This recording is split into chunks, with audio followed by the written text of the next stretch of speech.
Hola, weirdos y weirdas, ¿qué tal? ¿Cómo estáis? Sed bienvenidos un día más a mi cueva. Sed bienvenidos un día más a Videoclub Weird. Y este vídeo pues es otro vídeo de estos bajo demanda de uno de los miembros del canal, de otro Weirdo Pro, que bueno, pues que muchas gracias le doy por su mecenazgo, por el apoyo al canal, el apoyo económico, se entiende, y este no es otro que Joan Gamundi, que además resulta que es otro Weirdo de la Roca, vivimos a unos 50 kilómetros aproximadamente, pero bueno, vive aquí en Mallorca. Todo un honor, un placer, un gustazo que apoyes al canal, Joan.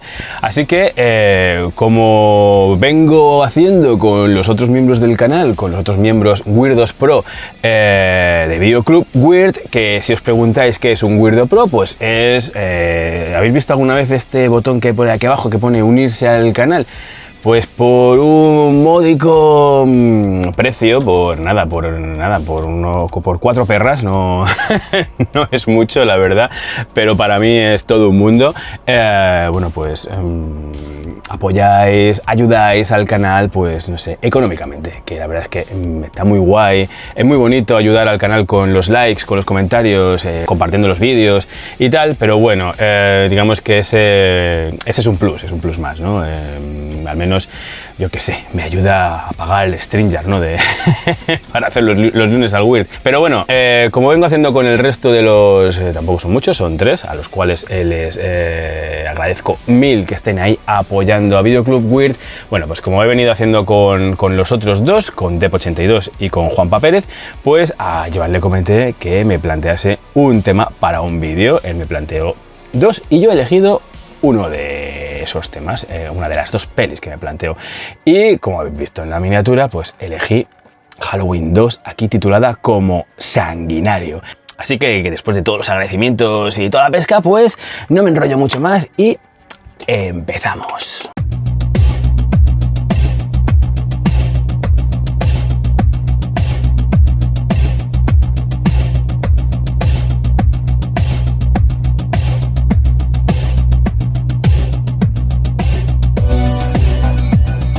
Con la noche de Halloween de 1978, John Carpenter, pues aparte de firmar pues uno de los clásicos, ¿no?, del terror, pues dio comienzo, no quiero decir que fuera el primero, ni que lo crease él, sino que dio comienzo pues a una nueva moda, a una nueva tendencia, ¿no?, a un tipo de películas que los estudios vieron que eran baratas de hacer y que salían muy rentables si funcionaban en taquilla, con elementos cogidos de otras películas, ¿no?, de otros géneros, pues ya vistos, ya muy sobaos, ¿no? Pues Carpenter convirtió pues la primera aventura, que en esos momentos ni siquiera estaba considerada como primera parte ni inicio de una franquicia, sino como una película, la película de un, digamos, debutante, aunque ya había hecho la de Asalto a la Comisaría del Distrito 13, pero sí que pues una película en la que ya contaba con un presupuesto, aunque escueto y humilde, ¿no?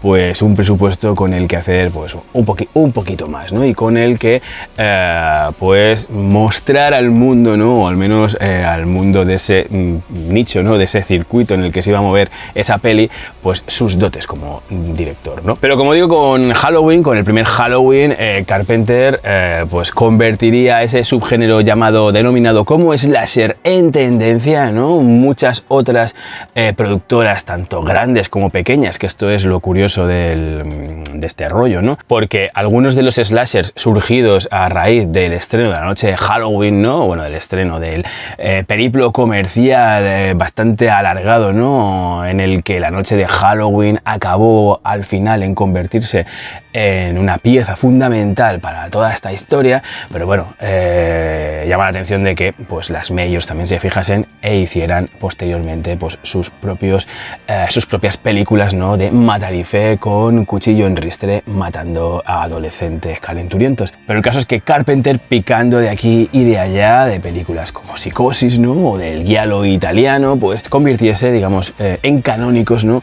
ciertos elementos que se desarrollarían posteriormente en el género, subgénero slasher.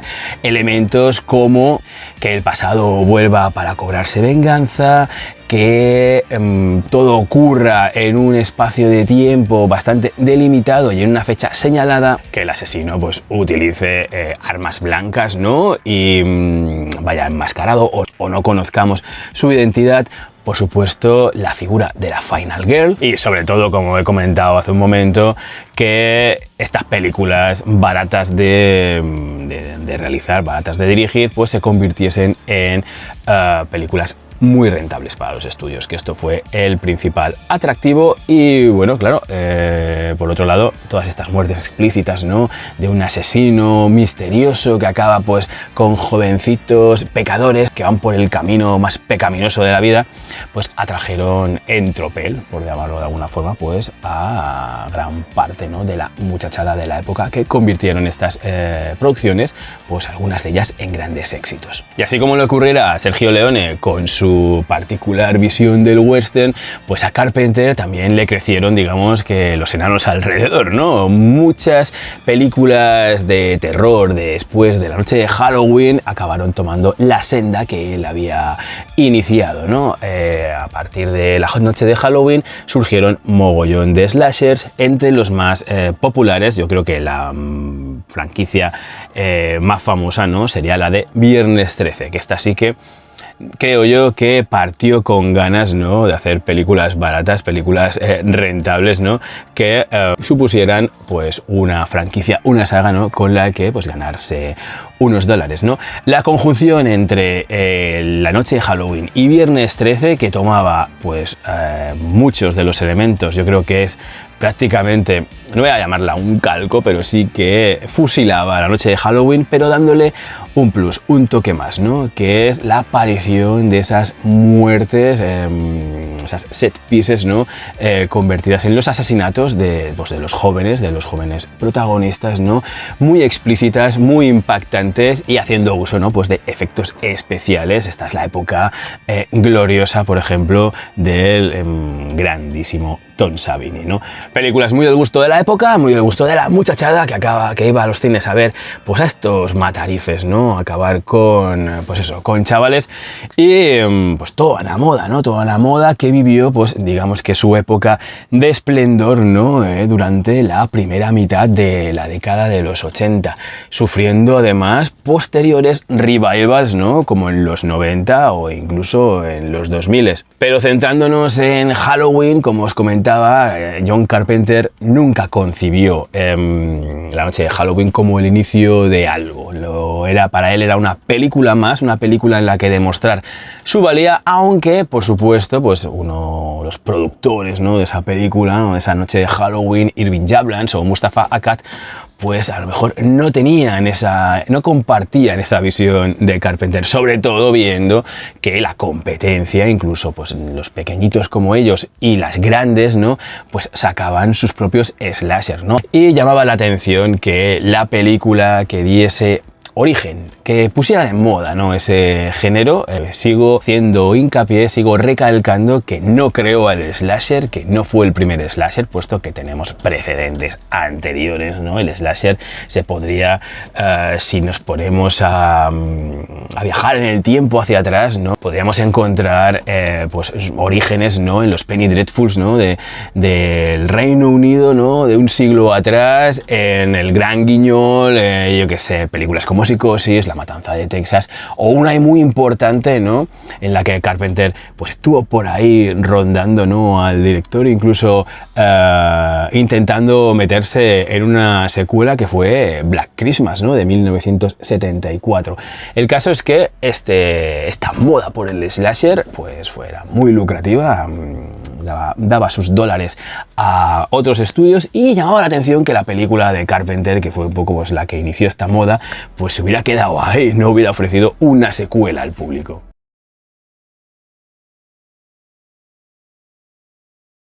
Y es que esta secuela de La Noche de Halloween pues parecía más obligada, ¿no?, que orgánica, que natural, ¿no? Era, pues parecía una obligación, era necesario hacerle una secuela, ¿no?, al menos en mente de, digamos, de sus productores, ¿no? Y además, para cuando Halloween 2 se estrenase, pues competiría con productos muy similares en las salas de cine. El caso es que aunque John Carpenter estuviera ajeno a todo esto, Irving Jaulans sí que tenía pues esa idea de hacer una secuela de La Noche de Halloween y hacerla con John Carpenter y su equipo. Lo que pasa por el otro lado es que Carpenter no tenía ninguna intención de volver a retomar a Michael Myers. Sus intenciones, sus miras estaban en otro lado, estaban concretamente en hacer La Niebla, película de la cual ya os hice un vídeo y que os lo dejo por aquí por si le queréis echar un vistazo. La Niebla en un origen iba a hacerla con Irving Jaulans y su productora Compass, pero cosas que ocurren, ¿no? Avatares de la vida. Al final llegó a un acuerdo con la Apco Embassy, que es la productora con la cual hizo La Niebla, y posteriormente Rescate en Nueva York, otro que os dejo por aquí, que también le dediqué vídeo. Y Jaulans, mosqueado con el tema, ¿no? Puso todas las trabas, amenazó con pleito legal con tal de paralizar pues la película, ¿no?, del Capitán Blake y de Antonio Bay.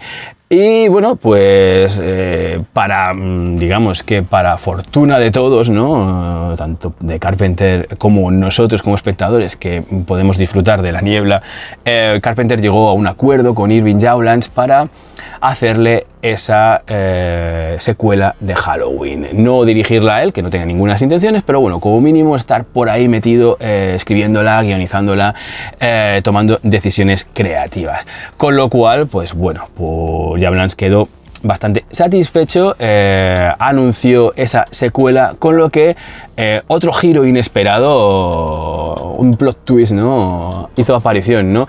Y es el interés que tenía pues un amigo suyo, ¿no?, Dino De Laurentiis, por hacerse con los derechos de Halloween, de esta secuela de Halloween y de una tercera entrega si los números acompañaban. Y Dino De Laurentiis junto a la Universal Pictures ofrecieron $2 millones para hacerse con dichos derechos y producir la peli, lo cual pues a Jaulans y a Moustapha Akkad no les pareció nada mal, les pareció genial, ¿no?, delegar esa producción, y esos $2 millones pues se les iban bastante bien, puesto que la Compass tenía otros proyectos entre manos. Aparte, tanto Jaulans como Akkad pidieron aparecer acreditados como productores ejecutivos, aunque no tenían ni voz ni voto en la producción. Y por otro lado, pues tanto John Carpenter como Debra Hill aparecieron como productores de la peli, teniendo plenos controles creativos sobre ella, una película con la que ambos pensaban zanjar ya las correrías del Boogeyman de Haddonfield.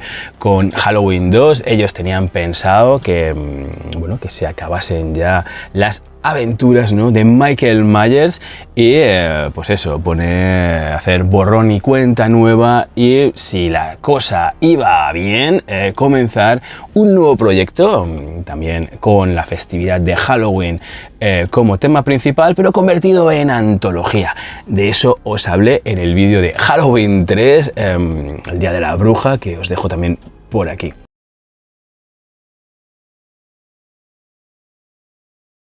Y convertida en un proyecto que multiplicaba por 10 prácticamente el presupuesto de la primera película, de la película del 78, Carpenter, que también se había prometido a sí mismo nunca rodar una secuela de ninguna de sus pelis, algo que ya sabemos que pues acabó traicionando, ¿no?, con la segunda entrega de las aventuras de Snake Plissken. Pues bueno, como digo, Carpenter, por un lado, sin ningún interés de retomar a Michael Myers, con esa promesa que se hizo de no rodar ninguna secuela de ninguna de sus películas, y pues con total desgana, ¿no?, sin ganas de hacer la peli, ¿no?, más allá de ser una obligación contractual, pues se puso a escribirla. Se puso a escribir un guión. En varias entrevistas ha acabado confesando que le costó mucho escribir Halloween 2.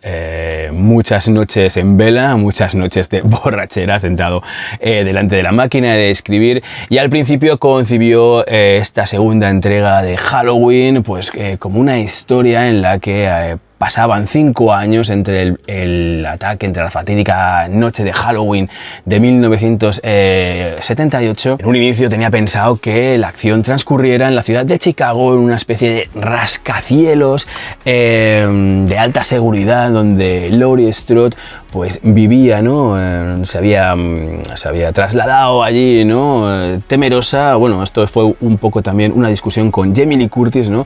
La cual también al final accedió a subirse al tren, por un lado desaconsejada por su por su círculo más íntimo, todos aquellos que les decían que si de verdad quería desvincularse, ¿no?, de su etapa slasher, puesto que Jamie Lee Curtis después de la noche de Halloween pues participó en Terror Train o en Prom Night, y convirtiéndose por supuesto en una Scream Queen, en una reina del grito merecida. Pues la mujer quería desvincularse ya, ¿no?, de todo ese rollo, quería acabar por fin esa etapa, ponerle punto y final, aunque también sabemos que no ha sido así, puesto que la vida da muchas vueltas y bueno, no ha acabado de desligarse de la franquicia de Halloween, al menos en 2 ocasiones, ¿no? Tanto cuando la película original cumplió 20 años como para su 40 aniversario. De hecho, todavía estamos esperando su aparición en la última entrega de Halloween de David Gordon Green. El caso es que, bueno, Jamie Lee Curtis, que también se subió al carro, pues discutió mucho con Carpenter sobre la forma, ¿no?, de encarar a su personaje en esta posible trama, ¿no?, que ocurriría en un edificio, en un rascacielos, donde Michael acabaría dando con ella y la perseguiría. Según Jamie Lee Curtis, pues ella veía a una Laurie Strode bastante traumatizada, viviendo con el miedo de encontrarse de nuevo con Michael Myers, a lo cual Carpenter tenía una visión totalmente distinta, la de una guerrera, ¿no?, la de una mujer fuerte que estaba a la espera de que el hombre del saco apareciera en cualquier momento en la puerta de su casa. Y así es como Carpenter tenía ideado pues esa idea, ¿no?, de que Michael Myers acabará sembrando el pánico pues en un rascacielos, una idea que veía difícil de llevar a cabo, puesto que no conseguía dar con digamos, la forma de que Michael Myers acabara sabiendo dónde vivía Laurie Strode, y tampoco encontraba una razón creíble para explicar qué había hecho Michael en ese lapso de 5 años, ¿no?, en el que desde 1978 que desapareciera después de haber sido abatido por el Dr. Loomis, pues 5 años después apareciera en Chicago, ¿no?, para, pues eso, para acabar su trabajo, el trabajo que empezó intentando asesinar a Laurie Strode. Y fue así como pensó que sería mucho más fácil, mucho más sencillo empezar la película justo donde había acabado la otra, es decir, en esa fatídica noche de 1978, en ese Halloween, ¿no?, en el que Michael Myers sembró el pánico en un pequeño vecindario de la ciudad de Haddonfield,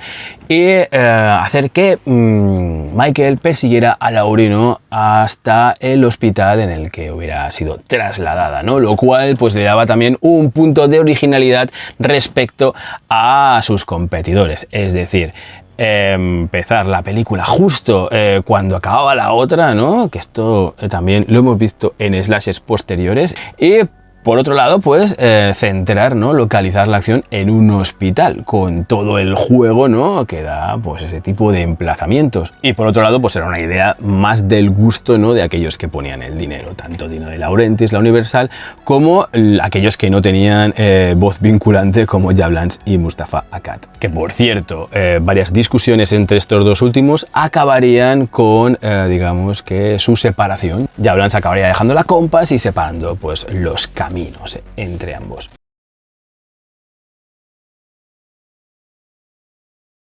Y así es como Carpenter se pone con total desgana a escribir un guión para una película que, pues, añitos después, en una promo para Starman, llegó a decir que la odiaba y que le parecía una total abominación de película. Una de las mayores críticas que se hacía a Carpenter a su trabajo, no ya a la película, nunca criticó ni al director, ni al estudio, ni a nadie. Él siempre que ha hablado mal de Halloween, habla pues mal de él mismo, ¿no? de sus decisiones, ¿no? Una de las decisiones que se tomaron o que tomó a la hora de ponerse a escribir, ¿no? Es el de emparentar a Laurie Strode y a Michael Myers, algo que ya hemos visto mucho después, ¿no? Con la noche de Halloween de David Gordon Green de 2018, en la cual Carpenter pues estaba por ahí metido, ¿no? Que se obvia, ¿no? Que se elimina del canon, ¿no? Ese parentesco familiar, pues eso, que Laurie Strode y Michael Myers sean hermanos, ¿no? Es algo que además siempre ha estado, es uno de los elementos, digamos, que están en el ADN, ¿no? De toda la franquicia, a la cual incluso el remake de Rob Zombie seguía por esos derroteros, ¿no? Pero, bueno, salvo la última trilogía de Halloween, ¿no? De David Gordon Green, a la cual estamos a la espera, ¿no? de su última entrega, digamos que Carpenter no se sentía orgulloso, ¿no? De haber hecho hermanos, ¿no? A estos dos personajes, y bueno, a la razón que aludía, digamos que la razón por la cual acabó haciéndolo, según sus propias palabras, fue pues la propia desesperación, ¿no? De pues no saber por dónde seguir. Y aunque siempre ha odiado esta película, siempre la ha tenido relegada, ¿no? Ahí en su memoria, aceptar el encargo también, por otro lado, le daba la oportunidad de hacer algo que él quería, ¿no? Que es, como he comentado antes, zanjar ya a Michael Myers, zanjar la historia de Michael Myers, no seguir con Michael Myers. Aunque por otro lado también llama la atención que Carpenter se preocupara un poco del pasado, ¿no? De Michael Myers, ¿no? Y pues este parentesco con Laurie Strode, puesto que en la primera Halloween, ¿no? El misterio más absoluto rodea a la figura de Myers, ¿no? De hecho, incluso yo creo que es el punto más positivo, el punto a favor, ¿no? del primer Halloween, ¿no? No saber quién es Michael Myers, no controlar sus motivaciones y pues envolverlo, ¿no? En ese aura de misterio, ¿no? Convertirlo definitivamente en un hombre del saco. Y por otro lado, en este nuevo guión, pero supongo que influenciado por, digamos que los competidores coetáneos, ¿no? Otro elemento que en la noche de Halloween, pues había, pero no era ni tan explícito, ni tan sangriento, ni tan violento, ¿no? Eran las muertes, ¿no? Y aquí, pues bueno, aquí el body count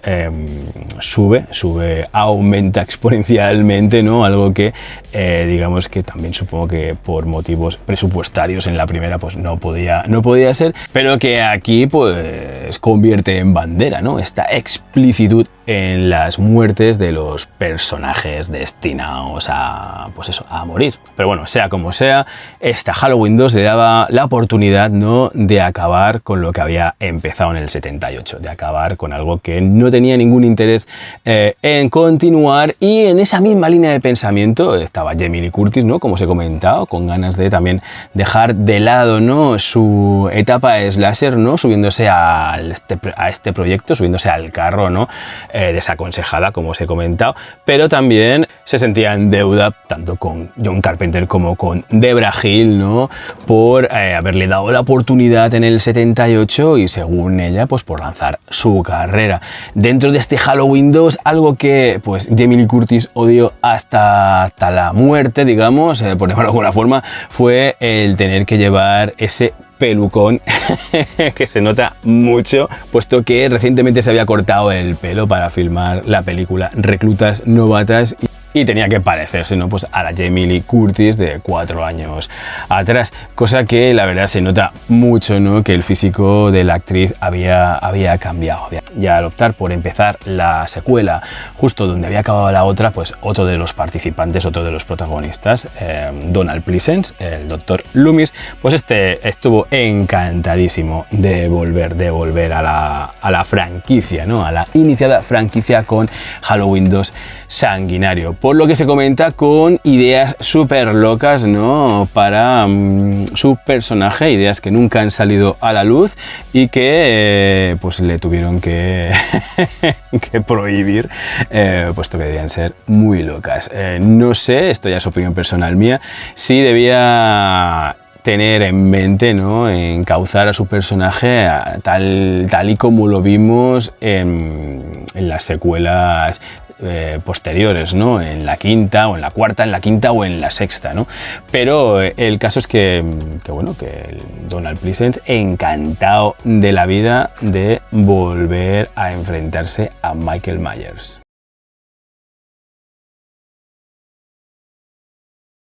Y si Carpenter estaba escribiendo la película con desgana, pues eso de dirigirla nanay de la China. No tenía ningún interés en ponerse detrás de las cámaras para rodar este Halloween 2. Por un lado, pues estaba en la postproducción de Rescate en Nueva York, y por el otro estaba empezando ya con la preproducción de La Cosa. Trabajos mucho más interesantes para él que no las andanzas de Michael Myers. En primera instancia se pensó en su gran amigo, ¿no? En su colega Tommy Lee Wallace para dirigir la película.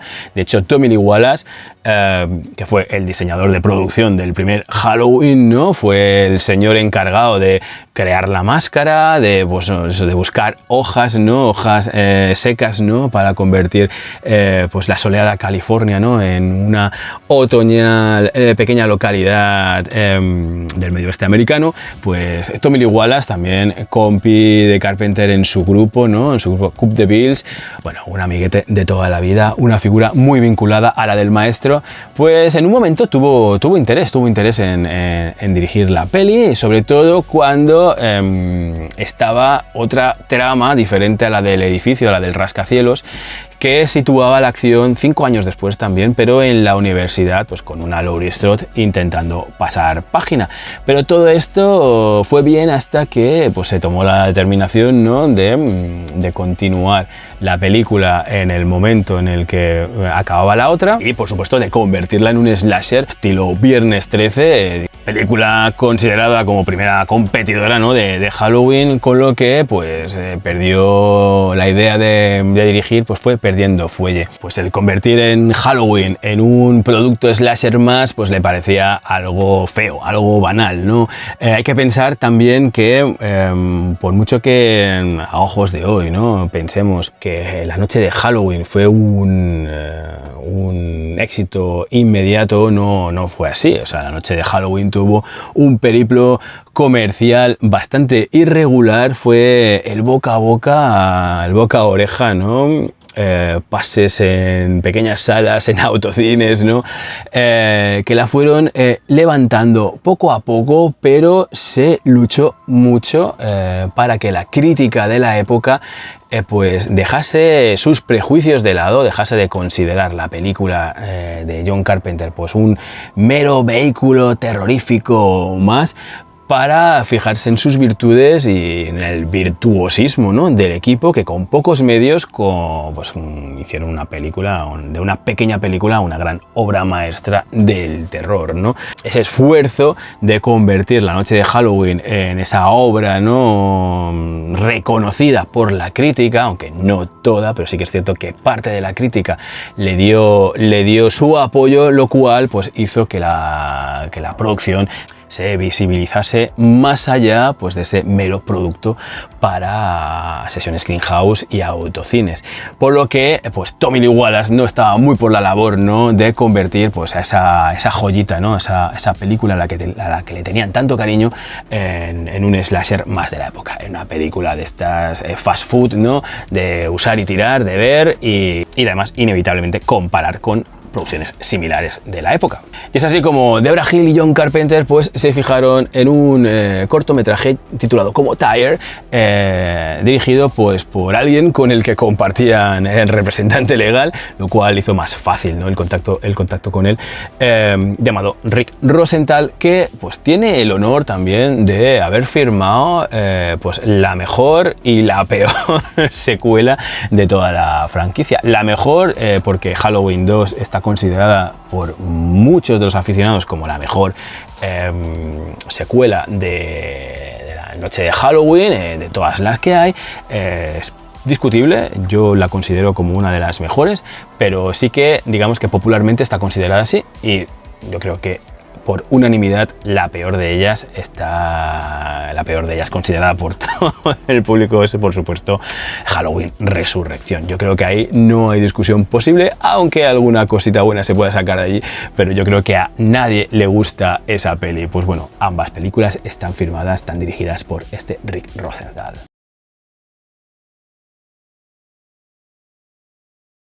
De hecho, Rick Rosenthal, aficionado al género negro, al cine del expresionismo alemán, y a Alfred Hitchcock, pues se subió al carro con sumo gusto, ¿no?, para debutar, para que su ópera prima fuera este Halloween 2, ¿no? Tuvo reuniones con Carpenter en las cuales pues convenció al maestro de modificar el guión.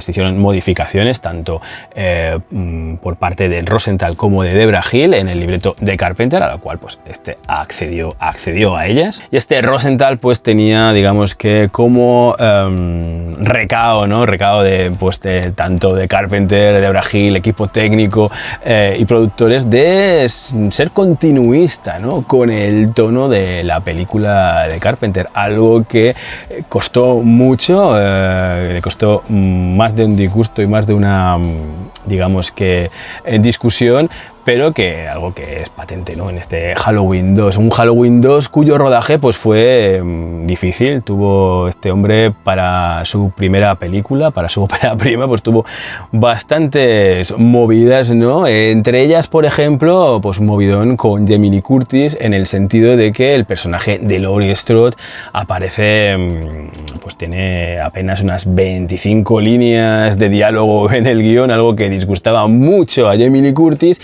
Y digamos que su acción, su participación se centraba pues en el tramo final, ¿no?, de la película, en la cual pues huye directamente de Michael Myers cuando este pues ya se ha ventilado prácticamente toda la plantilla de ese hospital en el que está ingresada. Que bueno, supongo que ríete tú ahora, ¿no?, de su participación en Halloween Kills, donde aparece 3 o 4 veces, sale poquito más. Por otro lado, pues parte del equipo, del reparto y del equipo técnico que trabajó en Halloween 2, entre ellos destacar las labores del director de fotografía Dean Candy, amiguete del maestro Carpenter, también responsable de la fotografía del primer Halloween, estrecho colaborador de Carpenter en muchas de sus películas, pues también estaba ahí presente, ¿no?, siendo pues uno de los más claros opositores, ¿no?, al estilo de dirigir de Rosenthal, ¿no? Era el hombre pues que empezó a liderar, ¿no?, como una rebelión contra el director, pues eso, recordándole siempre cómo hubiera dirigido John Carpenter ese Halloween, o cómo lo hubiera hecho Carpenter, o que bueno, pues que lo suyo sería que este Halloween 2 siguiera pues con ese tono continuista respecto al primer Halloween. Que como curiosidad, señalar que Dean Candy rechazó trabajar en Poltergeist de Tobe Hooper para trabajar aquí, para trabajar en este Halloween 2 sanguinario. Pero bueno, lo dicho, supongo que debutar ya debe ser difícil. Además, debutar haciendo la segunda entrega o la segunda parte, una nueva entrega de una película mítica, ¿no?, de un gran director, también tiene que ser complicado. Pero para más Inri, tener ahí a la antigua pareja de ese director, a sus colegas, recordando de todo el rato cómo hubiera hecho en la película, pues tuvo que ser un auténtico infierno. Para contrarrestar, pues Rick Rosenthal intentó meter dentro del reparto pues a un amplio abanico de antiguos colaboradores suyos, ¿no?, sobre todo actores y actrices, pues eso, pues para sentirse un poco arropado al menos, ¿no?, cuando pues el resto se le echaba encima. Dentro del reparto, una baja también importante era aquella que en la noche de Halloween del 78 pues dio, no cara, pero sí lenguaje corporal, ¿no?, a The Shape, a la forma, a Michael Myers, ¿no? Ese no es otro que Nick Castle, otro de los amiguetes de John Carpenter, que en la película del 78 fue pues quien llevó la máscara durante más tiempo. Es cierto que en la película otros se pusieron, digamos que los ropajes, ¿no? El mono y la máscara de Myers, pero el lenguaje corporal y ese característico torcer la cabeza, ¿no? Eran de Cassell. Pues Cassell también intentando comenzar su carrera como director, en esos momentos pues se había liado con su película Tag, el juego asesino, y pues rechazó el participar en este Halloween 2. Tony Moran, que también era uno de los especialistas que se enfundó el careto este del Capitán Kirk pintado de blanco, pues tampoco quiso participar y sí dio permiso de utilizar imágenes suyas, supongo que previo pago. Así que el elegido para encarnar a este nuevo Michael Myers no sería otro que el doble de acción de Kurt Russell en Rescate en Nueva York, un tipo llamado Dick Warlock, que además era, digamos que, el coordinador y supervisor del resto de especialistas. Dick Warlock tenía pues una altura un poco más bajita que Nick Cassell, por lo que se tuvo que pues poner algún tipo de alza, ¿no? La careta no le quedaba tan bien, puesto que su cabeza era más pequeña, ¿no? Pero intentó en lo máximo posible, ¿no? Pues emular a Cassell, aunque es cierto que le dio otro tipo de lenguaje corporal a Michael Myers, pero sí que intentó copiar, ¿no? Intentó ser continuista, respetuoso, ¿no? Con algunos pues de los movimientos característicos, ¿no? de Michael Myers, pues como ese inclinar la cabeza, ¿no? De hecho, él mismo en entrevistas dice que para conseguir el papel, pues él tenía una reunión con Rosenthal, con productores, con Debra Hill, y no se le ocurrió otra forma, ¿no? que presentarse digamos que a la reunión ataviado, ¿no? con la máscara y con el mono de Michael Myers, meterse en la sala, quedarse callado, pues eso, inclinar la cabeza, hacer los gestos de The Shape, ¿no? de la forma, ¿no? hasta que aquello pues se puso tan tenso ya, tan violento, que pues que se tuvo que quitar la careta y presentarse, ¿no? A lo cual, bueno, pues después de la entrevista le dieron el papel, y bueno, la verdad es que yo creo que lo hace bastante bien. Como curiosidad, como no había intención de hacer más películas de Halloween, consiguió quedarse con esa máscara de Michael Myers, con la cual pues ha aparecido en algún otro sitio, sobre todo en fotos promocionales.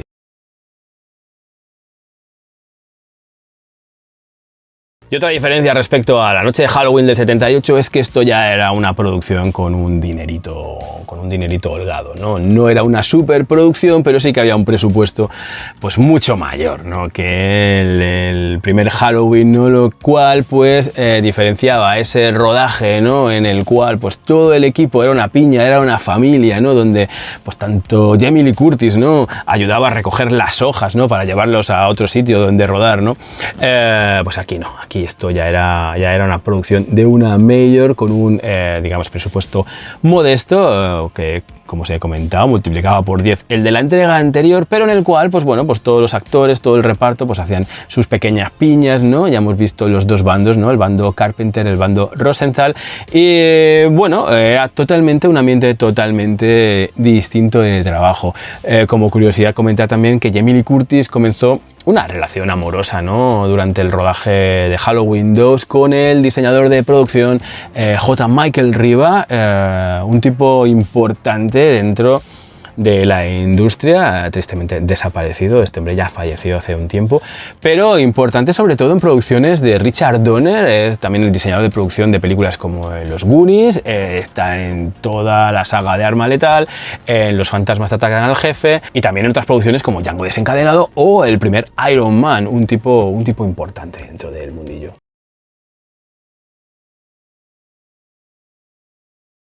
El rodaje comenzó el 6 de abril del 81 y se extendió hasta el 25 de mayo, como os he comentado, aparte de, pues eso, de los dos bandos, ¿no? El bando Rosenthal y el bando John Carpenter, pues fue un rodaje bastante tenso. Este hombre no lo tuvo muy bien, ¿no?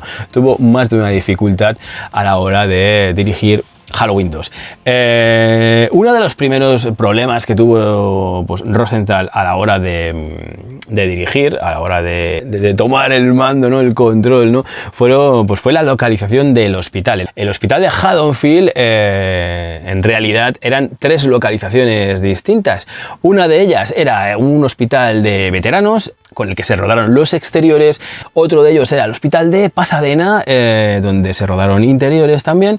Y el más conflictivo fue el Morningside de Inglewood, que a priori parecía la localización ideal, puesto que era un hospital abandonado, lo cual por un lado le daría ese toque, ¿no? Macabro, tétrico, ¿no? De la película que vemos en la peli, ¿no? Y además contaba con un hall bastante amplio y bien iluminado. ¿Cuál era el problema de esta localización? El problema era que estaba muy cerca del aeropuerto de Los Ángeles, con la problemática, con la dificultad de que el tráfico aéreo era bastante intenso. Y eso que los lugareños le dijeron que no, que eso era temporada baja, pero se ve que cada pocos minutos había un aterrizaje. Con lo que llegaron a tener a un tipo con un walkie, ¿no? Avisando cuando se aproximaba un avión para intentar rodar las escenas en ese intervalo de tiempo entre aterrizajes, ¿no? Lo cual era pues bastante complicado, llegando incluso este tema del sonido a obsesionar a Rosenthal, que más de alguna situación violenta dio con miembros del reparto, supongo, pues eso, pues entre los nervios, ¿no? Y la obsesión de no oír un avión de fondo, pues que tuvo este señor con la gente que estuvo trabajando a su cargo. Una de las escenas más icónicas de la peli es esa en la que muere una pareja, ¿no? En la bañera de hidromasaje, ¿no? Una escena que por lo visto, bueno, la actriz había firmado para aparecer en Canicas, estaba firmado, pero que a la hora de la verdad pues no quería hacer, ¿no? Y bueno, entre sollozos y Debra Hill la consolaba, pues bueno, al final pues no le quedó más remedio. Al final la escena se rodó y como curiosidad, pues que aunque parezca que el agua está caliente, ¿no? El agua por lo visto estaba muy fría. El actor protagonista, ¿no? De esa escena, pues supongo ha recordado en alguna entrevista pues cómo le menguaba, ¿no? su miembro viril. El caso es que el agua estaba fría, todo ese vapor que aparece se hizo con humo artificial y bueno, entre las zambullidas que sufría esta mujer provocadas por Michael Myers, pues bueno, esta mujer tuvo una infección de oído seria, aunque mucho más accidentado fue la muerte, ¿no? Del personaje de la actriz Ana Alicia, aquella que pues un poquito después popularizase su cara, su rostro, ¿no? En la serie Falcon Crest, siendo pues la mujer y exmujer después de Lance Kunsom, de Lorenzo Lamas, el nieto de Angela Channing. Pues bueno, Ana Alicia moría cuando Michael le clavaba una aguja en la sien y bueno, ella tenía que caer desplomada al suelo, pero el mobiliario estaba mal colocado, con la mala fortuna de que se dio un ostión en la cabeza y bueno, se hizo una brecha bastante grande que necesitó puntos de sutura, algo que se ve en la peli y que bueno, incluso se tanteó mantener dentro de la película pues esa escena, ¿no? Con sangre real, algo a lo que al final el director se opuso y se volvió a rodar. Otra de las escenas que podía haber acabado pues como el Rosario de la Aurora fue ese final en el que Michael Myers muere, ¿no? El doctor Loomis se sacrifica, ¿no? Y hace explotar la habitación en la que se encuentran ellos dos, ¿no? Previa huida de Laurie Strode. Por un lado, eso podía haber acabado fatal porque se les fue de las manos, digamos que la potencia de la explosión. Jamie Lee Curtis tenía que estar protegida por una placa de metal que, pues eso, que la onda expansiva combó, por un lado, o sea que podía haber acabado muy mal. Y por otro lado, Dick Warlock, que no tenía un traje ignífugo, sino que lo había alquilado, pues había alquilado uno que tenía agujeros en las mangas, ¿no? Con lo que cuando salía de la habitación caminando en llamas, empezó a notar, pues eso, que un calor aquí en los brazos, que bueno, tuvo que hacer señas para que le apagasen el fuego y tal.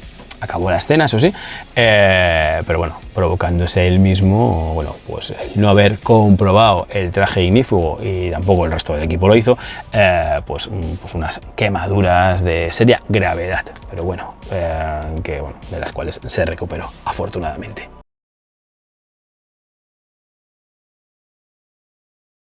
Una vez rodada y montada, la película tuvo un pase de prueba con público y con ejecutivos que fue un desastre. Fue un desastre porque estos consideraron que la película era muy suave, que no era violenta, a pesar de toda la violencia que hay respecto a la entrega anterior. Pero claro, ellos debían estar comparándola, ¿no?, con todos los productos, ¿no?, coetáneos mucho más explícitos, mucho más salvajes, ¿no?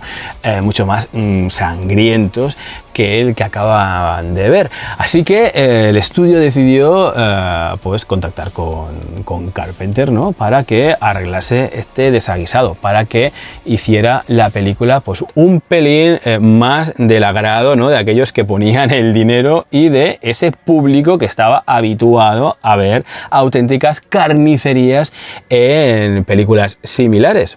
Y Carpenter, que en aquellos momentos estaba ultimando la banda sonora de Rescate en Nueva York, banda sonora que pues hizo en colaboración con Alan Howard, que es el que se encargó de esta banda sonora de Halloween 2 Sanguinario, ¿no? Que empieza y acaba con la canción Mr. Sandman del grupo The Chordettes, pero que el resto, haciendo uso, ¿no?, del tema principal escrito por Carpenter, pues es totalmente compuesto por Alan Howard. El caso es que, como os digo, Carpenter se encontraba pues ultimando Rescate en Nueva York y con la preproducción de la cosa, a lo cual pues tuvo una reunión con Rosenthal para un segundo montaje, del cual sacaron las mismas conclusiones. Sacaron que la película tenía lo mismo, fallaba en lo mismo, lo que los productores no querían, que querían más sangre, más violencia, con lo que decidió montarla él mismo. Cuando empezó a pasarle tijera a la peli, pues le quedó una peli de 78 minutos, prescindiendo, por ejemplo, del final sorpresa, ¿no?, del segundo final, del susto final, ¿no?, que se había puesto de moda en aquella época, un susto final pues al estilo Carrie, ¿no? Viernes 13, recordemos que también tiene susto final. Alien el octavo pasajero, por ejemplo, tiene un segundo final, no sé, pues había un final con susto, no era un final amenazador o que diese pie a una secuela, sino que era Laurie metida en la ambulancia en la que acaba el final, ¿no? Y bueno, pues dentro hay un cuerpo tapado con una sábana que de repente se levanta y resulta pues que es este enfermero con el que hace buenas migas durante la película y que tiene una de las muertes más ridículas, ¿no? No sé si de toda la franquicia de Halloween, pero sí que es cierto, es este que se resbala con un charco de sangre y luego pues amocha en el sillón del conductor de la ambulancia. El caso es que, bueno, Carpenter prescindió de ese final con sorpresa, de ese susto final, y le quedó, pues eso, un escueto montaje de 78 minutos, con lo que, pues ni corto ni perezoso, cogió al equipo técnico, con Dean Candy también incluido, y decidió rodar nuevas escenas, nuevas secuencias intercalar planos para que conectasen otras escenas rodadas por Rosenthal, para que conectasen mejor. Todo ello pues con el objetivo de hacerla más sangrienta, mejorar su ritmo e incluso pues subsanar ciertas lagunas argumentales del montaje de Rosenthal, como el hecho de, bueno, pues de saber o que sepamos cómo narices Michael Myers se entera de que Laurie Strode está en el hospital, ¿no? Con ese chaval, con la radio, ¿no? Como curiosidad, ese chaval de la radio era el hijo de Dick Warlock, Lance Warlock. Y como curiosidad también relativo al montaje de la peli, a imagen y semejanza que el primer Halloween, Halloween 2 también tuvo un montaje para televisión, un montaje en el cual se suavizaron pues las escenas de violencia, las escenas de canicas, y por el otro pues se intercalaron, se cambiaron de orden en los digamos que las escenas de asesinatos. Bueno, si lo pensamos fríamente, todo slasher es una sucesión, ¿no?, de pequeños cortometrajes, cada uno con principio, nudo y desenlace, en el cual mueren pues estos chavales, ¿no?, por obra y gracia, ¿no?, del matarife que toque en ese momento. Pues bueno, en el montaje de televisión se cambiaron de orden los asesinatos. E incluso el principio era distinto. El principio no veríamos a Michael huyendo por el vecindario, sino que ya nos metían en harina, ¿no?, trasladando a Laurie al hospital. Un montaje, por lo que se dice, más cercano a la idea de Rick Rosenthal de la peli que no al montaje final de cines que hemos acabado viendo todos. La película se estrenó el 30 de octubre de ese mismo año, de 1981, ¿no?, en puertas del Halloween, y bueno, pues fue un relativo éxito, ¿no? Una película que costó alrededor de unos entre 3,5 y 5 millones de dólares, acabó recaudando unos 25. La verdad es que fue la mitad que lo que recaudó la primera noche de Halloween, y siendo su rentabilidad más baja, pero también hay que entender el momento en el que nos encontramos. En ese momento, en el momento del estreno de Halloween, era algo novedoso, era algo distinto, no había tanta oferta, pero en el momento de Halloween 2, pues el público ya estaba habituado, ¿no?, a ver este tipo de películas. La crítica, por supuesto, se ensañó con ella, ¿no? Se ensañó con el hecho de que sus responsables habían convertido una película de calidad, una película de terror con calidad cinematográfica, en un ejercicio más, ¿no?, de fast food cinematográfico, ¿no? Para chavales. Y bueno, los números acompañaron lo suficiente, ¿no? Los números fueron positivos, con lo cual tanto De Laurentiis como la Universal pues firmaron con Carpenter y Debra Hill para una secuela más, ¿no?, para una entrega más, ¿no? Ese Halloween 3, El Día de la Bruja, una película que ya se fue por otros derroteros. Aquí en España llama la atención que su título, o que se la conociera como Sanguinario. La distribuidora Zafiro Films, pues supongo que de esta forma intentaba hacer hincapié, señalar, ¿no?, en el salvajismo, ¿no?, en la bestialidad, en ese body count, en esas muertes tan explícitas, ¿no?, que vemos en la peli. Y por otro lado también, pues quitando toda referencia a la película de Halloween, que bueno, aquí en España pues no tuvo tanta repercusión como sí lo tuvo en Estados Unidos. Y aunque John Carpenter odiase que algo único, algo